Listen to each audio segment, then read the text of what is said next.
Thanks for joining us at Silver Stock Investor, the outlook for the economy, precious metals, and in particular silver. These are the main topics that we'll address today with Jeff Clark, analyst at goldsilver.com, a precious metals dealer for bars, coins, and even high purity gold and silver jewelry. Jeff, welcome to Silver Stock Investor. How are things in the Golden State? It's great to be with you, Peter. And yes, I actually live near 49er country where they right? did a lot of gold panning back in the day and a lot of discoveries there. There were even some guys that were still looking up there, but California is not the most conducive place to be looking to find gold anymore, or at least mine it. Let's put it that way. Right. So. I guess you can still find it, but like you say, it's not the most hospitable of jurisdictions for mining. No, my dad was a prospector for a couple decades, and Wow. We owned mining claims in all different Western states, and he did a lot of prospecting, but eventually got driven out of California for the most part because the rules kept getting increasingly stringent over the years. And so we ended up going to Nevada a lot and things like that. So, yeah. In fact, it's interesting you bring that up because I did mean to ask you, I know you've been in this precious metal space for quite some time, and wondering if you can give us a little bit of insight on your background and how you ended up in this sector. Well, my dad was a gold prospector. That was his second career, you could say. He retired early. We had claims in California, Nevada, Arizona. I've been on trips with him. But gold prospecting is kind of like fishing. You never know what you're going to get and how long it's going to take for you to find anything, So it can be fun, but there can be some long, boring times as well. But he had some success. He really enjoyed it. I think his biggest find was a 3.5 ounce nugget. So that was pretty exciting. But nothing that, changed his life financially all that much, really. Sure. So I enjoyed it. I got into it a lot, and then eventually got hired at Casey Research and became an analyst there and went on from there. So it's been a fun ride. Fantastic. That's actually where I know you from Casey. So Jeff, let's kind of jump right into it at this point. Given the really extraordinary events, of course, of 2020, can you give us a little bit of your outlook on the economy, on the overall macro environment, and maybe touch on things like stimulus, interest rates, business, those kinds of aspects of your outlook? Yeah, I think most people that are paying attention to what's going on are aware of the major issues that are happening. But what's interesting to me is that we have two things going on at once. You have millions of people that are unemployed, thousands and tens of thousands of businesses that are not going to reopen. They're permanently closed. You have a third of workers in the U.S. that have had their pay cut. 1/3 of all workers in the U.S. have had a pay cut. Wow. We could go on and on about all those things. So you have all these deflationary things going on one side, right?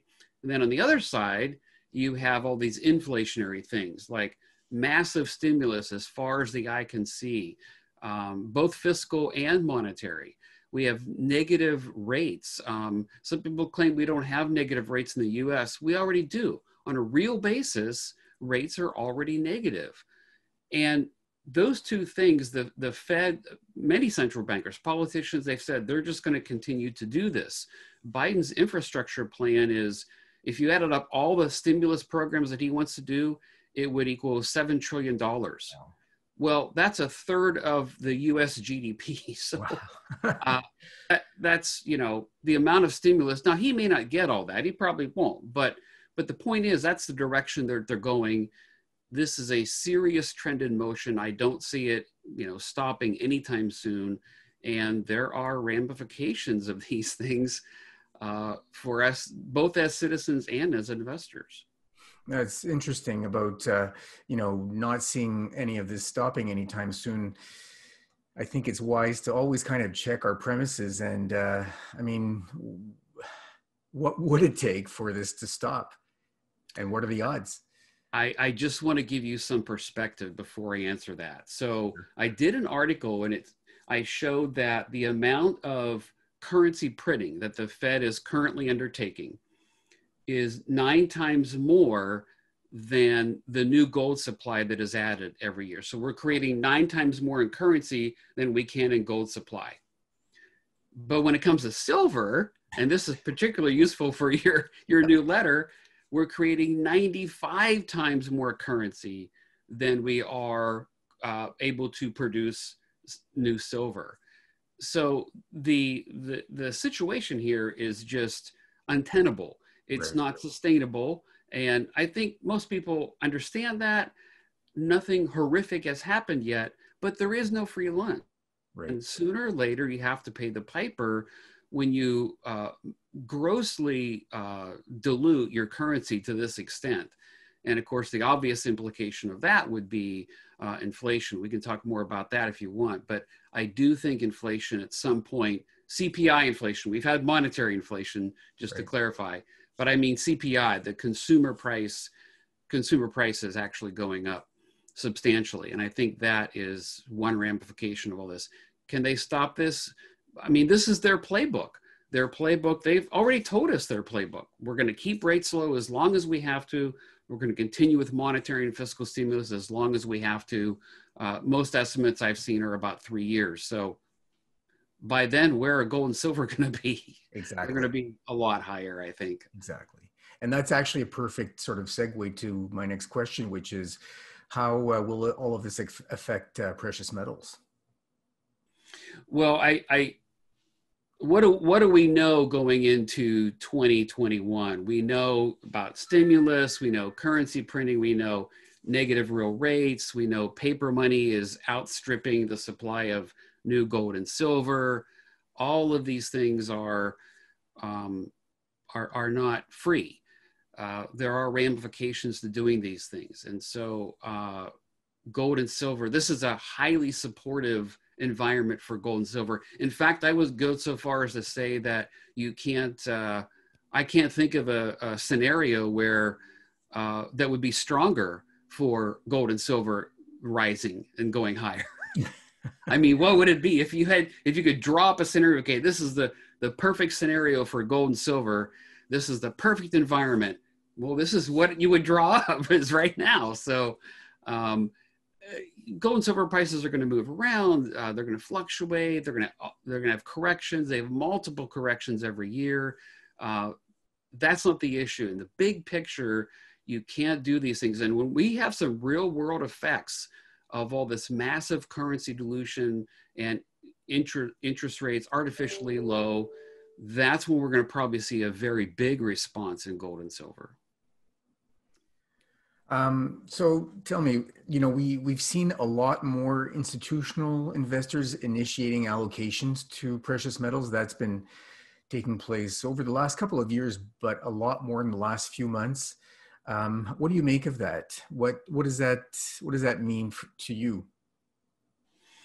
I dove into this topic because it was very interesting to me, because institutional investors are just now starting to creep into the gold and silver markets because the prices have, for the most part, because the prices have woke up, but also because of the risk nature of society and the economy and the markets and things like that. So they're just starting to creep in. And I do think that this is just a trend that's just now beginning. I mean, we have one pension fund that publicly stated they're going to put, let's see, I have it here. It's the Ohio Police and Fire Pension Fund.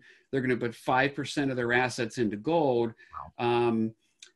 If they put 5% in, that would be 2.5% of all the gold that was dug up last year. Wow. Oof. And that's just one fund.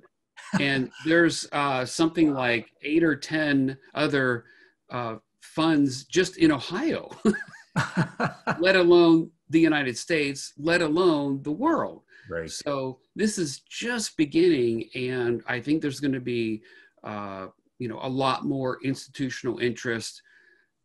All the cash that is out there that could come flooding into gold and silver. In fact, here I'll give you just one real quick example. The amount of gold that was put toward investment last year was 0.03% of all the institutional money in the world. Wow.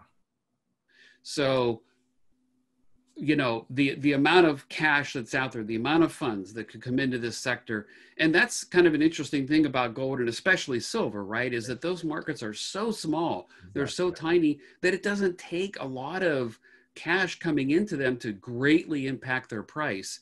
And if there's anything like a 2% allocation from the institutional world, it would be over 4,000% more. Wow.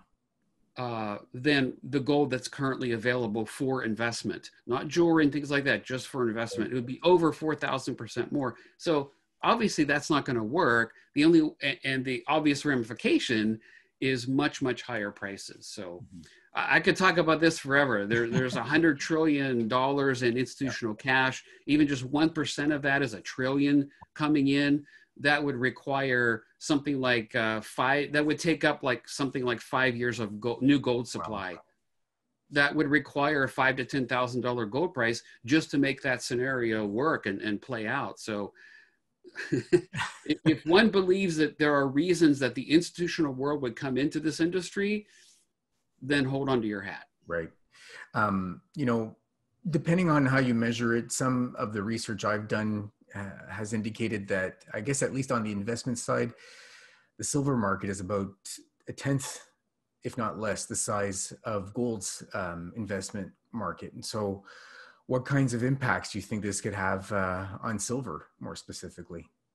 Well, that's a good point. I would argue that it's probably even smaller than a tenth, but it's so small that, you know, it just doesn't take a whole lot of cash. That's the real issue. So this is why silver is much more volatile than gold.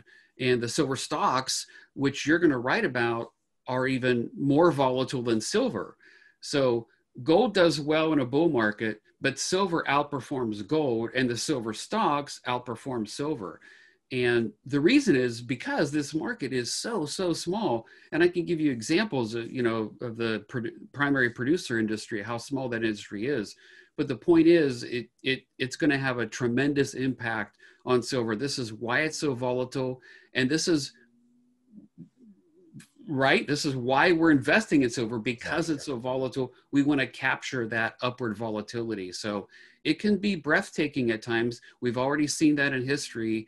And based on what I think is ahead, I think that, you know, those huge spikes are going to happen again. No doubt. Yeah. In a recent article that you wrote, I saw how you talked about how a financial planner kind of shrieked at your portfolio when he had a closer look at it. You know, we're obviously not here to give anyone a financial advice, but can you just kind of lay out for us how your portfolio is built today? What kinds of allocations do you make? Just some real quick background. This is a true story. I met with a financial planner back in 2005, and he was, well, I'd been meeting for a while, but 2005 was kind of a tipping point for me. We'd meet twice a year, go over my portfolio, and Jeff, you're not diversified enough. And diversification to him was, well, Jeff, you have a lot of exposure to US stocks. You need to diversify and get exposure to emerging market stocks. Right. I'm like, they're all stocks. What are you talking about? That's right. So his entire advice centered solely around paper assets, stocks and bonds, and he would diversify within those. That wasn't enough for me. If you remember, this was in the real estate market was starting to get to bubble territory. The stock market was overvalued, in my opinion, according to the Buffett indicator as well. Debt was really high. We still couldn't balance a budget. So I thought it was time to play defense. So I bought some gold coins. I also inherited some gold coins at that time. I showed him what I thought my portfolio should be, which entailed reducing my stock exposure. And he had a look of shock on his face. I'll never forget the look on his face. And I think he was a little insulted too, because everything I wanted to buy was outside of his area and what was going to pay him a commission. Sure. And I say that saying that this was a nice guy. He's not a bad person, you know, it's just that he was trained in a certain way. Long story short, my portfolio of gold and silver outperformed his portfolio of stocks and bonds from that point through to today. And that includes bull markets and bear markets in both asset classes. So so I like to say to him, I'm diversified too. I own gold and silver. So, Right. but basically, I have revealed publicly that I only own 5 investments. Physical gold and silver is one. The second is mining stocks. I have worked as a mining analyst, so that's a bigger portion of my portfolio, I think, than it probably should be for most people. But I feel comfortable with those risks, and I enjoy it very much. That's the second largest position I have. And I think it was in August, even though gold and silver rose a lot, the equity portion of my portfolio, the gold and silver miners, was greater. It was my top, holding because they had performed so well. Sure. So, and then I own some treasuries in case the US dollar does well, cash for obvious reasons, liquidity purposes and buying opportunities. And then I do own some Bitcoin and some cryptos. So, and that's roughly the order in which I have positioned myself. And again, like you said, it's not advice. Right. Most people probably shouldn't do what I do, Right. but that's where I feel comfortable. I think that gives me the best shot in the current environment, Right. the current environment that we're in for both offense and defense. Someday I'm going to be selling most of this stuff. Right. I'm going to dump it, most of it, because times will be different and the environment will call for something different. But that's not today. That's a long ways off. Agreed. Silver's known both as a monetary metal and as an industrial metal. And I'm curious how you see these two drivers affecting silver as we go forward in the silver bull. What's interesting right now is that industrial demand is growing, and demand for investment silver is also growing. We've seen that this year in the middle of the pandemic. So, and on top of that, you have supply that was taken offline early this year. Most producers are back online, operating at full capacity. But you had a lot of supply destruction earlier this year in the silver market and gold market. So the setup here is not something you see very often at all. You have rising industrial demand, you have rising physical demand or investment demand, and you have falling supply. And by falling supply, I mean new supply. But it's important to look at new supply because roughly, it varies with every dealer, but roughly 2 out of 3 ounces that are bought by investors is from new supply. It's not from existing supply. Yeah. So it's important that the supply chain continue to, bring new ounces into the market. And it's increasingly have a difficult time doing that. So there are multiple reasons for that.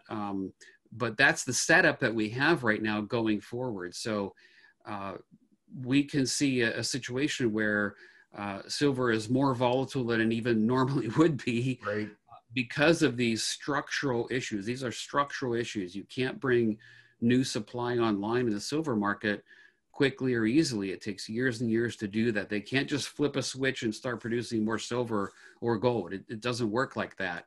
And yet, of course, demand, can happen very suddenly, and inflation can happen very suddenly. So we have a very interesting scenario now. Mike Maloney likes to call it unaffordium and unobtainium, that's the situation we'll see someday where it gets just too expensive. Not just the price, by the way, but the premium also. Premiums are going to go up as well.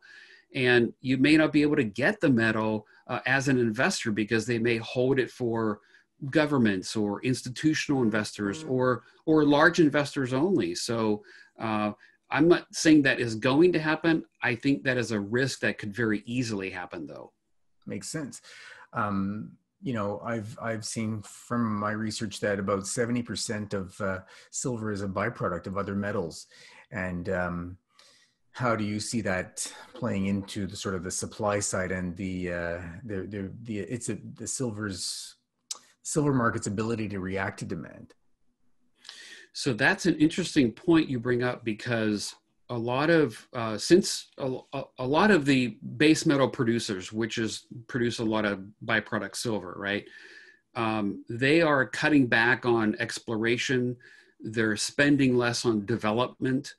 There's not a whole lot of new mines out there that are opening in those sectors. So if there's less production coming from the base metal miners, there's going to be less byproduct silver coming out of those as well. And again, there's a structural issue there as well.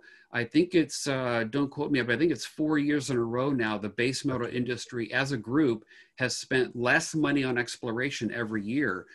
Well, that has obvious ramifications. If you spend less looking for metal, you find less metal. So yes, the bulk of new silver supply comes from these byproduct producers, and they're not spending the kind of cash to develop and explore for new projects. And so that's going to hinder new supply for silver as well. It's interesting how that 4-year statistic lines up with what the Silver Institute tells us, which is that, and with the forecast for 2020, that we'll have 4 years in a row of declining silver supply. Yep. So it certainly adds up. Yeah, and the only way to fix that, there's a lot of reasons for that, which we could talk an hour about, but the only way to fix it is higher silver prices. Exactly. And here's the thing, not just higher silver prices, but sustainably higher silver prices. You and I both know these mining executives, they're not going to spend millions and millions or billions of dollars to build a new mine if they think silver is going to spike to 50 and they just fall back down to 10. They're not going to do that. So they need to see higher prices that are sustainable. They're going to stay up there before they'll commit large sums of cash to building new projects and developing them out and exploration and that. And of course, all of that takes time. So there will be new projects that come online in the future. But to give you one example, just how bad this is, last year, 2019, guess how many new primary silver mines came online in the world? I'm going to ask. I was going to ask. One. Something really close to zero. Silver mine in the whole year, in the whole world. Wow. That's how bad this problem is. And it's going to stay bad for a while. Yes, if we go to $50 silver, which I think we will, we need to stay up there for these guys to really be incentivized to find more metal. And that's what it's going to take. And if that doesn't happen, supply demand crunch, here we come. Sure. So Jeff, tell me, since you've been in this space for some time and you've seen multiple cycles, how have you seen silver perform relative to gold in bull markets? Well, I love this topic because the answer is very easy, and it's not just me saying it, it's the research, it's history saying it, right? In gold and silver bull markets, it's very simple. Silver has outperformed gold every single time. And what's normal, the normal behavior is that gold starts out first, which makes sense because investors rush to gold for the safe haven first. But in every single situation, silver has caught up and passed gold on a percentage return basis every single time. This has always happened. It's happened this year. From silver's March low to its August high, it rose 140%. That's right. Gold didn't even do half that. So this is very normal behavior for silver to start out slow, then play catch up and pass gold on a return basis. And so there's no reason to really doubt that that's how it's going to play out again here going in the future. Silver will outperform gold. That's very easy to conclude, not just based on history, but based on the size of the market. Again, it's so small, it's much smaller, at least 10 times, like you said, smaller than gold. The same amount of currency coming into silver has a bigger impact on its price than that same amount of money coming into gold. So that's what we can expect going forward is much higher volatility to the upside. What sort of appeal or how much do you think silver's relative affordability to gold impacts how it eventually performs? Oh, that's a good point. Mike Maloney makes a really good point about this in his book and in his series Hidden Secrets of Money, which is fantastic. If you haven't seen it, you got to give yourself a treat and watch it over the holidays. But anyway, his point is that, look, when this rush really gets going and people are panicking into gold and silver, they're going to walk into a dealer or log online, and they're going to see a price for an ounce of gold, and then they're going to look and see the price for an ounce of silver. And the average Joe out there is probably going to have a hard time affording gold. So what are they going to do? They're going to buy silver. And so he thinks that dynamic is yet to play out, that there's a lot of people that love silver out there, right? I'm one of them. But when the masses come in, you know, the masses, the average person, the middle class investor, even some high net worth investors, they're going to look at the price and just go, heck, I'll just buy silver, because silver will be going up just as much, if not more, than gold when we get to that point. And that alone may attract more investors to silver. So that price point, that differential in the price point is a factor that is going to lead more investors into gold, and of course, push demand higher and push prices higher. Sure. I mean, I have heard certainly anecdotally that, 79, 80, when silver, sort of finished its last secular bull run, how people were lining up blocks and blocks of lineups to get into banks to buy a few ounces of silver. And, they may not have to line up this time if they decide they want to do it through buying ETFs, but that just because it's easier to buy, that may in fact help push it more and higher.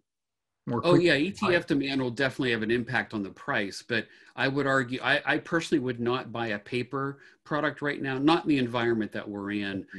You need exposure to gold and silver for your portfolio, but you might need physical gold and silver for lifestyle protection. In other words, you might actually need the physical in your hands if this crisis gets out of hand. Because when the dollar goes, think about it, the dollar's going down, but it's not cratering.